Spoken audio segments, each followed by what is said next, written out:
네, 안녕하십니까. 경희대학교 한방병원 김진성입니다.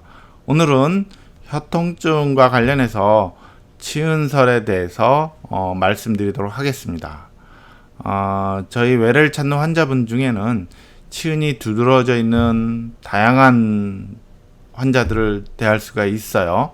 그 중에서 이제 혀통증과 관련해서도 치은이 두드러지는 환자가 있는데, 과연 치은이 많이 발생한 경우에 혀통증이 심해지는지, 이런 어떤 두 증상의 관련이 있는지에 대해서 하나하나 말씀드리도록 하겠습니다.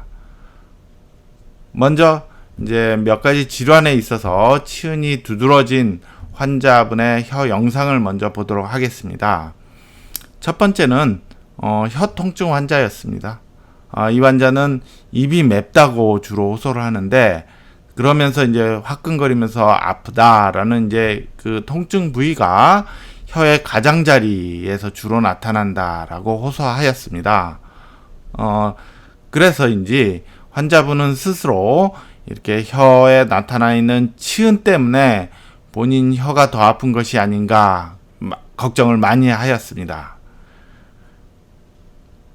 두 번째는 이제 만성 피로를 호소하는 50대 남자 환자였는데요.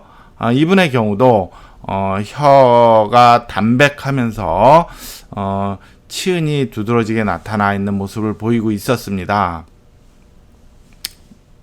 마지막으로 세 번째 환자분은 만성적인 소화불량을 앓고 있는 남자 환자였는데요. 지금 혀 측면에 나타나는 치은이 두드러져 있는 양상과 더불어서 혀 표면 위에 짙은 설태가 있었습니다. 이제 한의학적으로 후태라고 하는데요. 과연 이러한 환자들은 이제 치은이 있어서 모두 다 이제 혀가 아프다고 호소하는 건 아니다라고 볼 수 있는 하나의 예가 될 텐데요. 이러한 치은이 두드러지는 현상과 혀통증과 과연 얼마나 관련이 있는지 에 대해서 말씀드리도록 하겠습니다. 먼저 치은이 심해지는 이유와 관련해서 저희 한의사들이 혀를 유심히 보는 이유, 또 치은이 나타나는 어떤 몸의 상태는 어떤 것인지 먼저 말씀을 드리고자 하는데요. 이렇게 혀를 살피는 행위는 한의학 특유의 고유의 진단 방법 중에 하나인 설진이라고 하는데요. 혀의 형태와 관련해서 혀 가장자리에 두드러진 이빨 자국, 치은이라고 그러죠. 이 치은을 이제 치은이 나타나는 이유는 주로 기허, 또 두 번째 비허, 세 번째는 습성의 증으로 이렇게 보게 되는데요.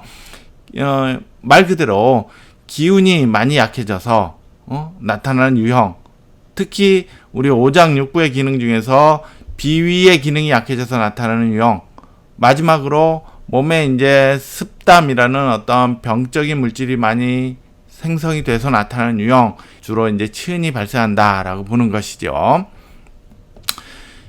기본적으로 이제 서양 의학에서는 이제 치은은 혀의 가장자리에 발생한 치아의 흔적이다라고 정의를 내려서 주로 이제 혀가 많이 부어 있어서 나타나는 경우이다라고 설명을 하고요. 더불어서 단백질 결핍과 같은 영양 불량 상태로 발생한다라고 설명하고 있습니다. 그러니까 혀가 많이 부어서 이빨에 꽉 밀착이 되니까 밀착된 자극에 의해서 눌림에 의해서 혀에 이빨 자국이 나타나는 거죠.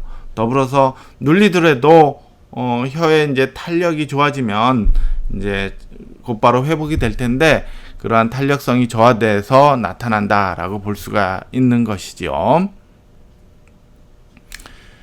이러한 치은설과 치은이 있는 거와 혀통증에 대한 이제 한의학적인 진단 유형을 살펴보면, 먼저 혀통증의 변증 유형이라고 표현하는 이제 진단 유형인데요.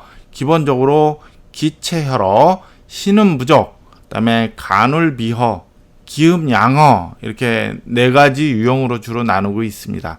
첫 번째 기체혈어는 뭔가 기혈의 순환이 잘 안 되는 어떤 조건에서 발생한다라고 보는 거고요. 두 번째 신음 부족은 몸의 진액을 만드는 기운이 저하되고 거기에 덧붙여서 뭔가 화의 속성이 상부로 발생해서 나타나는 유형이다라고 말씀드릴 수 있고요.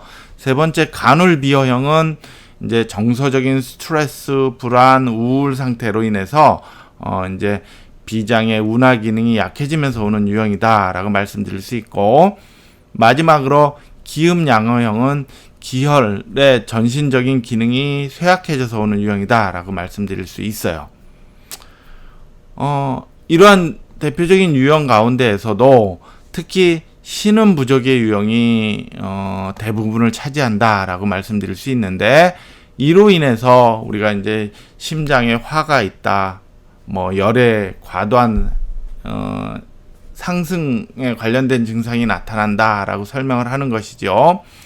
남자 치은설 변증에 관한 임상적 고찰이라는 논문을 살펴보면 연구 대상자 178명에서 치은이 이제 두드러진 설진 소견을 보였는데, 이러한 연구 대상자들의 진단 유형을 살펴봤더니 기어증이 86명, 한 48%에 해당이 되고요. 그 다음에 습담증이 78명, 한 44% 정도 해당이 돼서 이 두 진단 유형이 대부분을 차지하고 있어서 치은설이 기허나 습담 진단의 중요한 요소이긴 한다라고 결론을 내리고 있어요. 물론 이 혀에 치음이 있다고 그래서 기어증이요, 당신은 습담증이요 라고 진단 내리는 게 아니고, 기어증이나 습담증을 앓고 있는 환자들이 여러 가지 증상들을 갖고 있는데, 또 더불어서 진단의 어떤 근거들이 나타나는데, 이러한 것 중에 하나다라는 의미예요. 결론적으로 혀통증의 변증 유형 중에서 어떤 비허라든가 기혈 양어의 유형에서는 치은설이 나타날 수 있는데, 이 혀통증을 유발하는 화, 열의 속성을 띠고 있는 다른 어떤 변증 유형에서는 치은이 나타나지 않을 가능성이 높다는 얘기예요. 그러므로 혀통증을 호소하는 환자 중에서 일부는 치은이 두드러지게 나타날 수는 있지만, 치은으로 인해서 혀통증이 유발되는 것은 아니다라고 말씀드릴 수 있습니다. 이것으로 치은설과 혀통증에 대해서 알아보았습니다. 감사합니다.